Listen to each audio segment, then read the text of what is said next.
جی welcome back. ہمارے ساتھ موجود ہے رانا ثناء اللہ صاحب. السلام علیکم رانا صاحب. جی وعلیکم السلام. رانا صاحب یہ بتائیں, آپ تو بڑا بار بار میرے شوز میں بھی کہتے تھے کہ مولانا صاحب کبھی نہیں جڑیں گے پی ٹی آئی کے ساتھ. 8 فروری کو جے یو آئی نے بھی اناؤنس کر دیا, وہ بھی بھرپور قسم کا یوم سیاہ منا رہے ہیں. بھلے وہ اپنے نام پہ منا رہے ہیں لیکن وہ جڑ تو گئے پی ٹی آئی کے ساتھ.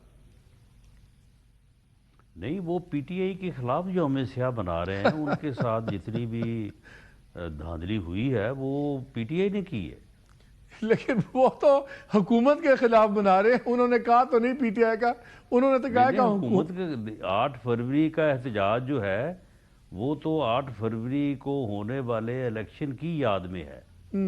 تو مولانا کی جو احتجاج ہے وہ تو ہمارے موقف کی تائید ہے کہ ادھر کے پی کے میں انہوں نے بڑی دھاندلی کی ہے اور مولانا کا موقف جو ہے وہ درست ہے. ویسے 25 کروڑ لوگوں میں سے رانا صاحب آپ پہلے آدمی ہیں جس نے بتایا ہمیں کہ مولانا صاحب یوم سیاہ پی ٹی آئی کے خلاف بنا رہے ہیں. بھائی وہ جب وہ 8 فروری کو اس بات کے اوپر احتجاج کر رہے ہیں کہ جو الیکشن ہوا تھا اس میں ان کا مینڈیٹ چرایا گیا, تو آپ دیکھ لیں کہ ان کا مینڈیٹ کہاں سے چرایا گیا. نہیں, وہ کافی چیزوں کا, اس کے مقابلے میں کون لوگ جو ہیں وہ کامیاب ہوئے. کافی چیزوں کا اگر ان میں کوئی پی ایم ایل این کے لوگ ہوئے ہیں تو ہم نے چرایا. اگر پی ٹی آئی کامیاب ہوئی تو پھر پی ٹی آئی نے چرایا. نہیں, وہ ان کی ویسے لسٹ اور بھی ہے, وہ آئینی ترمیم, خیر وہ چلے اس میں لمبی بات ہے. ابھی تھوڑی دیر پہلے شام کو آئینی ترمیم دیکھیں 27ویں کی بات ہے, 26ویں تو انہوں نے خود ووٹ دے کے کروائی ہے. تو پچھتا رہے ہیں نا, وہ پچھتا رہے ہیں. اب ان کو سمجھ آ گئی ہے کہ کیا ہوا ان کے ساتھ. نہیں, بالکل نہیں پچھتا رہا ہے. انہوں نے سوچ کے سمجھ کے 1 مہینہ پورے مذاکرات کیے اور اس کے بعد انہوں نے شعوری طور پہ فیصلہ کر کے 26ویں ترمیم کو منظور کروایا. تو سمجھ آ گئی ہے تو وہ 27ویں میں آپ کے ساتھ نہیں آئے نا. ان کو سمجھ آ گئی ہے کہ کیا ہوتا ہے اینڈ میں, تو اس لیے وہ 27ویں میں نہیں آئے آپ کے ساتھ. 27ویں ترمیم تو 26ویں ترمیم کا ہی تھا نا کہ وہ آئینی بینچ کو آئینی کورٹ میں تبدیل کیا گیا اور اس میں 27ویں میں گیا تھا کچھ بھی نہیں. 27ویں میں بہت بڑے بڑے فیصلے تھے رانا صاحب. اچھا آ جائیں ذرا دوسری طرف آ جائیں. کون سے فیصلے تھے اس پہ آ جائیں. یہ جو ابھی ٹویٹ شام کو آیا ہے پی ٹی آئی آفیشیل سے, انہوں نے کہا ہے کہ جی عمران خان صاحب کی دانی آنکھ میں سینٹرل ریٹنل وین اوکلوژن ہو گئی ہے جو پرماننٹ ان کی دانی آنکھ کو ڈیمیج کر سکتی ہے اور ہاسپٹل میں جانا ضروری ہے. پھر انہوں نے اسی میں شکوہ کیا ہے کہ جی ان کا جو پرسنل فزیشن ہے ان کو اکتوبر 2024 کے بعد سے ان کو نہیں ملنے دیا جا رہا. پھر انہوں نے کہا کہ ہم نے ایک ہائی کورٹ میں پٹیشن کی ہوئی ہے اگست 2025 کہ عمران خان کی وہ ریگولر چیک اپس وغیرہ سب کچھ, وہ پٹیشن ہی نہیں کچھ سنی جا رہی.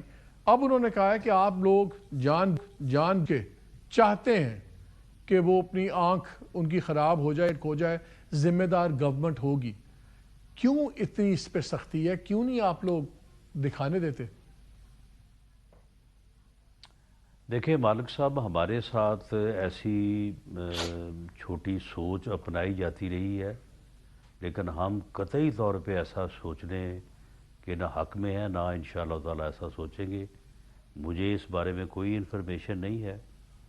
اگر ان کو کسی ٹریٹمنٹ کی ضرورت ہے تو بالکل وہ ہونی چاہیے, اور اس بارے میں جہاں تک وزیر اعظم پاکستان کو جانتا ہوں یا اپنے پارٹی قائد میاں نواز شریف صاحب کو جانتا ہوں, قطعاً سوال ہی پیدا نہیں ہوتا کہ وہ اس سلسلے میں کوئی رکاوٹ بنے. اب یہ ہمارے علم میں نہیں ہے. ہمارے علم میں تو جو بات اب تک ہمیں پہنچی ہے وہ تو یہ ہے کہ ان کا باقاعدہ میڈیکل چیک اپ ہوتا ہے اور وہ صحت مند ہے.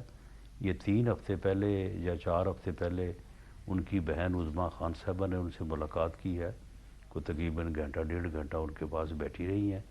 اس کے بعد آ کے انہوں نے باہر بہت کچھ بتایا کہ جی انہوں نے یہ بھی کہا ہے, انہوں نے وہ بھی کہا ہے, اور وہ ٹویٹ بھی ہوا بیچ میں. بعض لوگوں کے متعلق یعنی عجیب قسم کی گفتگو بھی کی گئی, لیکن انہوں نے تو یہ نہیں بتایا کہ ان کو کوئی میڈیکل پرابلم ہے. اگر ایسا پرابلم تھا تو ان کو تو باہر آ کے اس دن سوائے اس کے اور کوئی بات ہی نہیں کرنی چاہیے تھی. لیکن بہرحال اگر کوئی ایسی صورتحال ہے تو بالکل ان کو جو ہے وہ جو ٹریٹمنٹ جو ان کی بنتی ہے اور جس لیول کے وہ بنتی ہے ان کو ملنی چاہیے. اچھا آپ